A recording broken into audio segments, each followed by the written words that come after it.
Hello, class. This is Dr. Benson. I'm a little late catching up with you on your chapter discussions, so I wanted to take some time to do that now. Um, Last week, not this week, last week, you looked at chapters 3 through 5, which was behaviorism, cognitivism, and constructivism. Now, those ideas were not new to many of you because those are theories that have been around for a long time, and I'm sure you've all heard of them. So, those were really an introduction or a reintroduction to some ideas with which you were already familiar. It was interesting to see you pull from those ideas and say where some of the ideas from those theories actually fit into your personal theory of learning. I gave several of you feedback on how to record the changes in your personal theory of learning based on the theories that we look at. I mean, this is for you. As I said at the end of the semester, I'm going to ask you to write your IT philosophy paper. I think that's what I'm calling it. And in that paper, you're going to present your ideas, but I'm also asking you to source your ideas. And so I want you to say, and I think I've said this before, more than I got it from the Harrison book. I want you to be able to say where your which theories your ideas are grounded in. So it's important that you keep those notations as you move forward. Once again, I was very impressed with the level of discussion that we had. Um, I teach this class all the time, and so different sections behave differently. Sometimes it takes classes a little while to get up to speed, and they need a lot of prompts in order to get them discussing, to get them engaged in the discussions. That has not been the case with you. Your questions have been thought provoking, and your responses have been thoughtful. So I certainly appreciate that, and it makes the discussion go well, and in all honesty, it makes it easy for me to grade the discussion. If there's one thing I would comment on is that some of you are um, I can't think of the right word. I can't think of the word that I want to use here. But some of you make make an effort in each discussion to include some outside material that you cite at some point in your post. Some of you aren't as diligent about doing that. And if you'll look at your grades, I think for the last discussions, I probably knocked off 5 points if you didn't do it in chapter 3, 2 points if you didn't do it in chapter 4, and another 2 points if you didn't do it in chapter 5. Now, the idea is not to take away your points, it's to help to remind you that I want you to at least have one post that has a citation in it. And sometimes, to be honest, when I'm reading your post, I get so caught up in what you're reading that I don't notice that you didn't do the citation. And so this week I took a special case to, in fact, do that and just to let you know. And it's just to get your attention so that you know. I didn't do it in chapter 1, so nobody lost points for that.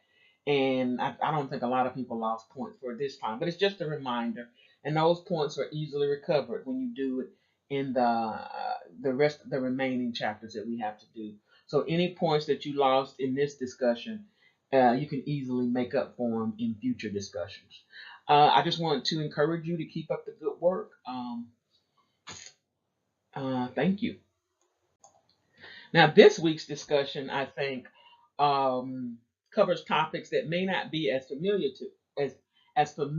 to you. And one is connectivism, and the other one is collaborativism. And these are new theories, newer than the behaviorism, cognitivism, and constructivism that we're all familiar with. And they, all get to this notion of the types of interactivity that the internet allows us to have among each other. So it's been interesting seeing your discussions here as well. I think you've done a good job. I thought your questions once again were good, and I thought that I don't know if how many of you have already started applying it to your theories, but these are new ideas, and it's okay for them to be new ideas. And that's one reason I picked this Harrison book. A lot of times you pick up a book and I want to say you read it like you read the Bible. For those of you who read the Bible or whatever your holy book might be, you read it as this is the source of truth. So whatever it says is what's true. And I hope by reading these two chapters that you begin to see how theories come together. It's not like, Moses stood on high and dropped down the theory of connectivism, or Moses stood on high and dropped down the theory of collaborativism, or whoever the people might be in your religion or your non-religion. It doesn't really matter. But wherever this ultimate source might be, that's not the way theories are developed. And that's one reason I like this Harrison book. What you begin to see is how people bring ideas together and they actually propose theories. They look at phenomena and they draw conclusions from looking at that phenomena. And as a doctoral student, you can do that as well.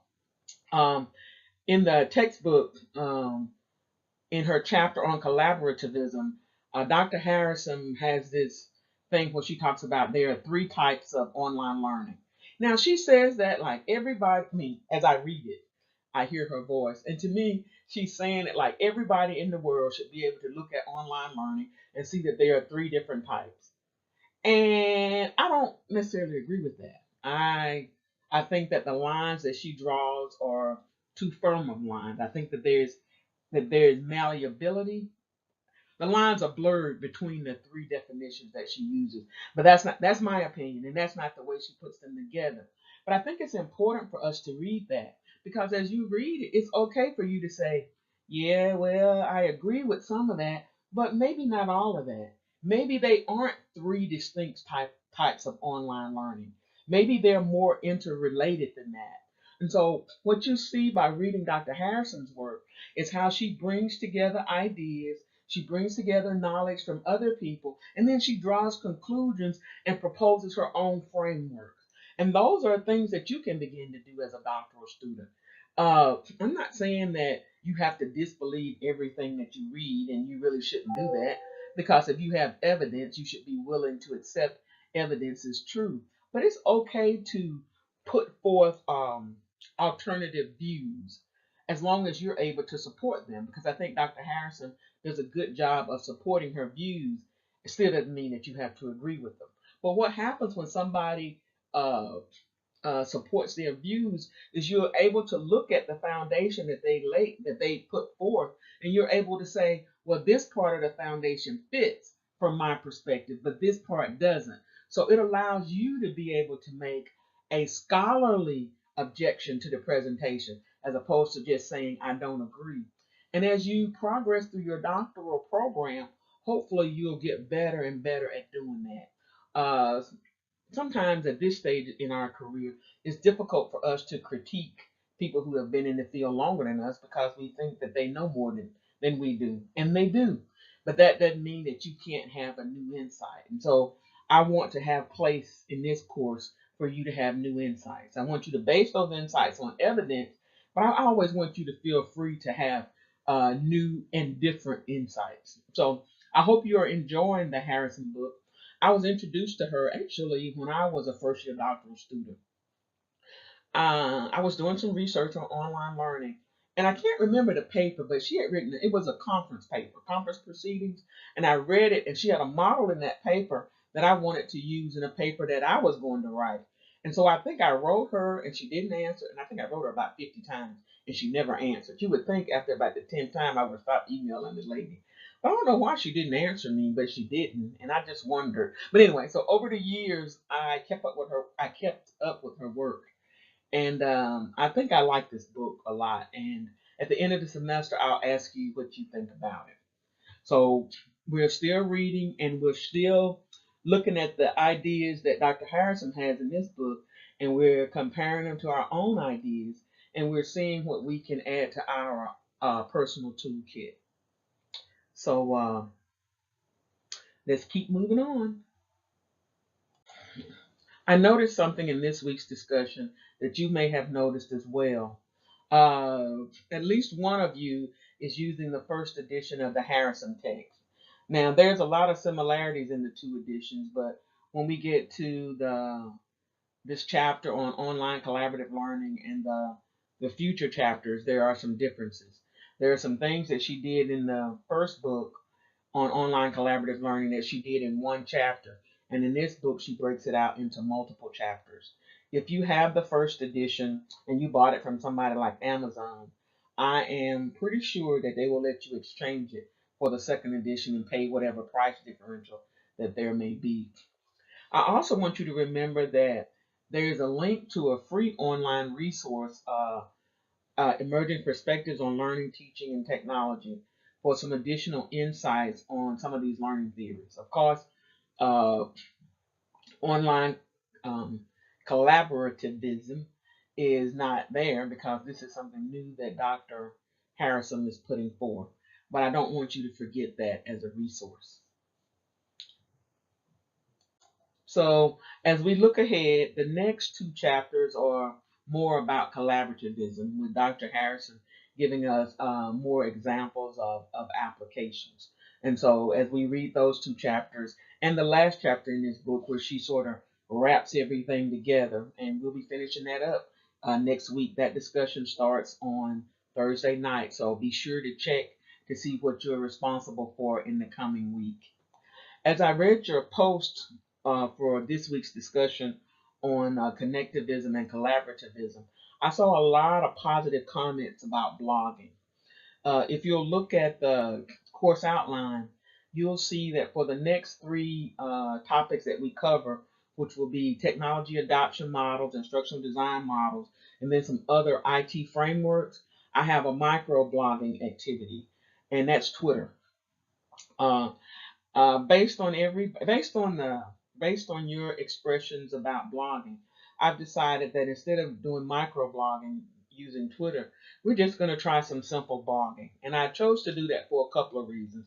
The first reason is that I'm doing the microblogging in my other class, and it really took us about 3 weeks of active tweeting, maybe even 4 weeks of active tweeting for people to become comfortable. And there was a lot of discomfort. There was a lot of moaning. There was a lot of groaning. There was just a lot of. I'd really rather do a discussion board. But after we made it over the rough spots and people got comfortable with it, we took a vote the other day, and the decision, we have some other activities that we're going to do. And the decision was to continue with our tweet chats, which we do over a 48-hour period, as opposed to going back to the discussion board. Now, I attribute this to a lot of different things. One, these are second year students in the program. They've been together now for at least 6 courses, so they know each other and they're about talked out. They've done a lot of discussion board activities, so I think that they welcome the change that the tweet chat allows. But I also think it's the content. It's a principles course, and we're looking at design principles for online learning. And this just seems to be a great medium for us to investigate those principles. So it's worked out very well. So we're not going to do the tweeting in this class. Instead, we're going to do some blogging. What I'm going to do is I'm going to put a link on the course homepage with some blogging ideas for you.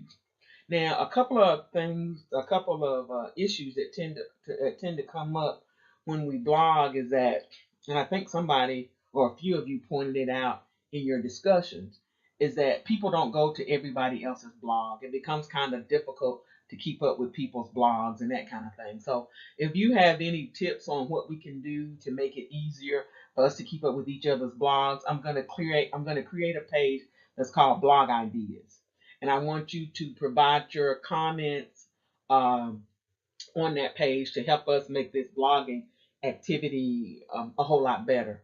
I think your first post to the blog is like on November 6th, so we have time to figure this out, and it's going to be more reflection type activities. And so we're looking now for how to manage it and make it easier for you to comment on each other's blogs. If you don't have a blog, you can start looking for one. I mean, you can create yourself one, and it'll just be a good experience for you. It can be for this class. It can be a general one that you want to do. If you don't know how to create a blog, on this sheet, I will. On this blogging page, I'll give you the URL to create one using Blogger. And if you have a Google account, it becomes very easy to do that. So I'm glad everybody seems to like blogging, and those of you who don't, you have enough people in the those of you who don't have experience, there are enough people in the class to help you out. As we look ahead, as I said, we're going to do the blogging activity, but something else we need to look ahead to is the literature review. If you look on the culminating activities, one other thing that you have to do in this class by the end of the semester is a 10-page lit review. Back in topic 2, when we were doing the IT research topic and you used RefWorks, there was a tutorial in there, I think it was from Harvard, that walked you through the literature process. If you haven't worked your way through that tutorial, I recommend that you do it. If you went to IT Research Day, you will find that a lot of those ideas were reinforced by some of the discussions that were held at IT Research Day. If you didn't go to IT Research Day, you may want to just refresh yourself on the process. The idea in this literature review is for you to dig into the literature and to begin to do much like Dr. Harrison did. And I'm sorry, that's my telephone. To draw your own conclusions from what it is that you read and to put that together in a paper. What I've asked is that as you begin to think about what question you want your literature review to address, I want you to share it with me so that we can agree that this is an appropriate topic for you and that it's a reasonable topic. And the idea here is not to make it so broad that you'll never finish it, or so narrow that you won't find any literature to help you answer the question. What I'll also do is put together a doodle poll for us to do individual touchback sessions. Well, we'll have a chance to meet and we'll probably do it via Zoom, one-on-one, for you to talk to me about where you are in the class and specifically what your thoughts are on this literature review and how your personal theory of learning is evolving. The last thing that I want to talk about is grading. A couple of you have resubmitted work and I have not graded it yet. Rest assured that I will grade it. You will get every point that you deserve. And I want to point out a couple of things, and this goes back to your annotated bibliography. Um, somebody, I think I probably took off points on a couple of people's paper for how they cited conference proceedings. But then somebody, and I'm sorry, I don't remember who it was, brought it to my attention that when they looked at the APA guidelines, there were two ways that you could cite conference proceedings. So that means that I owe you some points. I owe you the points if you made me aware of it and if you didn't, and I will give you those points. And somebody else also pointed out that when I told you to create that abstract, to create the bibliography with the abstract, that I used bibliography with abstract and annotated in the same sentence. And for that person, that was confusing because if another instructor asks you for an annotated bibliography, they are not looking for you to import the abstracts. They're looking for you to write your own summary. That's not what I was looking for you to do. So in the future, what I will do is I will use the language bibliography with abstracts rather than annotated bibliography so that there is no confusion. So I think that's about it. If you have any questions, don't hesitate to email me. Well, I said that's about it, but as I look at my slides here, it seems like I have one last slide. So let's see what the next slide is. Well, the next slide says grading, and I already talked about that on the previous slide. As you can see, everybody is doing well in this class. At one time, I said I would have you grade yourself, but the activity has been you've done so well in the discussions that that has not really been necessary. So just keep up the good work, and if you have any questions, just let me know. This is Dr. Benson. Bye bye.